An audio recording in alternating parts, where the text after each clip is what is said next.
மந்த வாயுக்களின் எலக்ட்ரான் அமைப்பு. தனிமத்தின் பெயர் ஹீலியம். அணு எண் 2. கூடு எலக்ட்ரான் அமைப்பு 2. நியான். அணு எண் 10. கூடு எலக்ட்ரான் அமைப்பு 2,8. முதல்ல 2 ஃபில் ஆகும், மிச்சம் பேலன்ஸ் இருக்கிறது ஃபில் ஆகும். ஆர்கான். ஏஆர். ஆர்கான் 18. அணு எண் 18. 2, 8, 8. 2க்கு அப்புறமா 8 ஃபில் ஆகும். கிரிப்டான். கேஆர் 36. அணு எண் 36. 2,8, 18,8. 8க்கு அப்புறம் 18 ஃபில் ஆகும், அப்புறம் பேலன்ஸ் உள்ளது. செனான். எக்ஸி. அணு எண் 54. கூடு எலக்ட்ரான் அமைப்பு 2, 8, 18, 18, 8. ரேடான். ஆர்என். அணு எண் 86. கூடு எலக்ட்ரான் அமைப்பு 2, 8, 18, 32, 18, 8. மந்தவாயுக்களோட எலக்ட்ரான் அமைப்பு இதுதான். ஒரு உலோகத்தின் இணைதிறன் என்பது அந்த உலோகம் இழக்கும் எலக்ட்ரான்களின் எண்ணிக்கையாகும். ஒரு அலோகத்தின் இணைதிறன் என்பது அது ஏற்கும் எலக்ட்ரான்களின் எண்ணிக்கையாகும். அதாவது இணைதிறன்னா என்னென்னா, 2 உலோகங்கள் இணையும் போது ஒரு 2 எலக்ட்ரான் பேராச்சுன்னா அந்த இழக்கும் 2 எலக்ட்ரான் தான் அதோட இணைதிறன். அலோகத்தின் இணைதிறன்கிறது அது ஏற்கும் எலக்ட்ரான்களின் எண்ணிக்கை. இவ்வளோதான் வித்தியாசம். ஒரு அணுவானது மற்றொரு அணுவிடம் அதன் இணைதிறன் கோடு எலக்ட்ரான்களை இழந்தோ அல்லது பங்கீடு செய்தோ இணைதிறன் கோட்டில் 8 எலக்ட்ரான்களை பெற்றிருக்கும் விளைவு 8 எலக்ட்ரான் விதி அல்லது எண்ம விதி எனப்படுகிறது. ஸோ இதுதான் நியூலாண்டின் எண்ம விதி. இதை கூறியவர் நியூலாண்ட். ஏதாவது என்ன சொல்லுதுன்னா, ஒரு அணு இன்னொரு அணு கூட பேர் பண்ணுற எலக்ட்ரான்களோ இழக்கிற எலக்ட்ரான்களோ இல்லை அல்லது பங்கீடு செய்கிற எலக்ட்ரான்களோ சேர்ந்து ஒரு 8 எலக்ட்ரான்களை உருவாக்கிச்சுன்னா அது இணைதிறன் கோட்டில் உருவாக்கிச்சுன்னா அதற்கு பெயர் தான் இது எண்ம விதி. 8 எலக்ட்ரான் விதி அல்லது எண்ம விதி. நிலையற்ற மின்னணு கட்டமைப்பு. தனிமம் போரான். அணு எண் 5. எலக்ட்ரான் கட்டமைப்பு 2,3. இணைதிறன் கூட்டு எலக்ட்ரான்கள் 3. கடைசியாக இருக்கிறது தான் இணைதிறன் கூட்டு எலக்ட்ரான்கள். தனிமம் நைட்ரஜன். அணு எண் 7. எலக்ட்ரான் அமைப்பு 2,5. இணைதிறன் கூட்டு எலக்ட்ரான்கள் 5. தனிமம் ஆக்சிஜன். அணு எண் 8. எலக்ட்ரான் அமைப்பு 2,6. இணைதிறன் கூட்டு எலக்ட்ரான்கள் 6. தனிமம் சோடியம். அணு எண் 11. எலக்ட்ரான் அமைப்பு 2,8,1.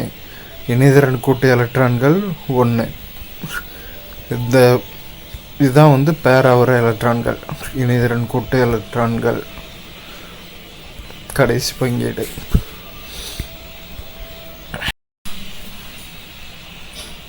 ஒரு தனிமத்தின் அணு எலக்ட்ரானிய இணைதிறன் பிணைப்பை உருவாக்கும் போது அவ்வணு இழக்கும் அல்லது ஏற்கும் எலக்ட்ரான்களின் எண்ணிக்கை அதன் எலக்ட்ரான் இணைதிறன் எனப்படுகிறது.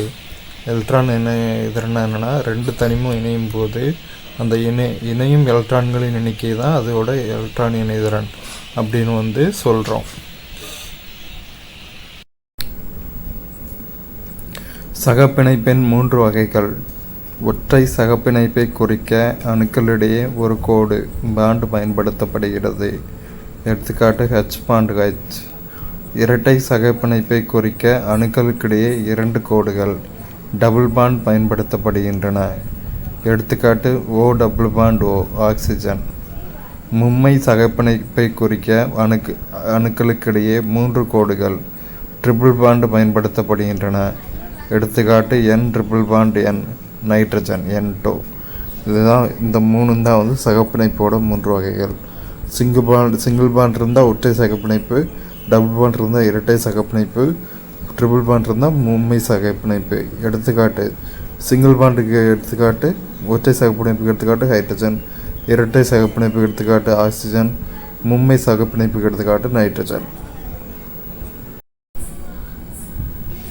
வேறுபட்ட எலக்ட்ரான் கவர்தன்மை கொண்ட ஆக்சிஜன் மற்றும் ஹைட்ரஜன் போன்ற அணுக்கள் இணைவதால் முனைவுள்ள கரைப்பான்கள் உருவாகின்றன. எடுத்துக்காட்டு நீர், எத்தனால், அசிட்டிக் அமிலம், அம்மோனியா, அயனிச் சேர்மங்கள். இத்தகைய கரைப்பான்களில் எளிதில் கரைகின்றன. எலக்ட்ரான் கவர்தன்மையில் குறைந்த அளவே வேறுபாடு கொண்ட கார்பன் மற்றும் ஹைட்ரஜன் போன்ற அணுக்கள் இணைவதால் முனைவற்ற கரைப்பான்கள் உண்டாகின்றன. எடுத்துக்காட்டு அசிட்டோன், பென்சீன், டொலுவீன், டர்பன்டைன். சகப்பிணைப்பு சேர்மங்கள் இத்தகைய கரைப்பான்களில் கரைகின்றன. அதாவது எலக்ட்ரான் கவர்தன்மை ரொம்ப டிஃப்ரென்ஸ் இருக்கிற அணுக்கள் இணைவதால் தான் முனைவுள்ள கரைப்பான்கள் உருவாகுது. எடுத்துக்காட்டு ஆக்சிஜன், ஹைட்ரஜன். ஆக்சிஜன் மற்றும் ஹைட்ரஜன் இணைவதால் நீர், எத்தனால், அசிட்டிக் அமிலம், அம்மோனியா, அயனி சேர்மங்கள் இதெல்லாம் உருவாகுது. கார்பனுக்கும் ஹைட்ரஜனுக்கும் எலக்ட்ரான் கவர்தன்மையில் ரொம்ப சின்ன டிஃப்ரென்ஸ் இருக்கிறதுனால ஹைட்ரோ கார்பன்ஸ் உருவாகுது. அதாவது ஹைட்ரோ கார்பன்ஸ்னால் முனைவு அற்ற கரைப்பான்கள். முனைவற்ற கரைப்பான்களுக்கு எடுத்துக்காட்டு ஹைட்ரோ கார்பன்ஸ் தான். Acetone, benzene, toluene, turpentine. சகப்பிணைப்பு சேர்மங்கள் இத்தகைய கரைப்பான்களில் கரைகின்றன. ஃபஜான் விதியின் சுருக்கம்: அயனித்தன்மை குறைந்த நேர்மின் சுமை, சகப்பிணைப்பு தன்மை அதிக நேர்மின் சுமை.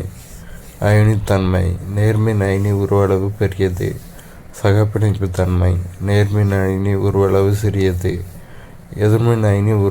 அயனித்தன்மை எதிர்மின் அயனி உருவளவு சிறியது, சகப்பிணைப்பு தன்மை எதிர்மின் அயனி உருவளவு பெரியது. ஃபஜான் விதிப்படி அயனித்தன்மையில் குறைந்த நேர்மின் சுமையும் சகப்பிணைப்பு தன்மையில் அதிக நேர்மின் சுமையும் காணப்படும். அயனித்தன்மையில் நேர்மின் அயனி பெரியதாக இருக்கும், சகப்பிணைப்பு தன்மையில் நேர்மின் அயனி சிறியதாக இருக்கும். இதுக்கு ஆப்போசிட் எதிர்மின் அயனி உருவளவு சிறியதாக இருக்கும் அயனித்தன்மையில், சகப்பிணைப்பு தன்மையில் பெரியதாக இருக்கும் எதிர்மின் அயனியோட உருவளவு. ஆக்சிஜனேற்றம் அப்படின்னா என்னென்னா, ஆக்சிஜனை சேர்த்தல், ஹைட்ரஜனை நீக்குதல் அல்லது எலக்ட்ரானை இழத்தல். இந்த மூணுமே ஆக்சிஜனேற்றம் தான். ஒடுக்கம்னா ஹைட்ரஜனை சேர்த்தல், ஆக்சிஜனை நீக்குதல் அல்லது எலக்ட்ரானை ஏற்றல். இந்த மூணுமே ஒடுக்கம்தான். பிணைப்பில் உள்ள இணை எலக்ட்ரான்களை தன்னை நோக்கி கவர்ந்தெழுக்கும் தன்மை எலக்ட்ரான் கவர்தன்மை எனப்படும். எலக்ட்ரான் கவர்தன்மை என்னன்னா, பேரிங்கில் இருக்கிற எலக்ட்ரான்ஸை அட்ராக்ட் பண்ணுற ப்ராப்பர்ட்டி தான் எலக்ட்ரான் கவர்தன்மை.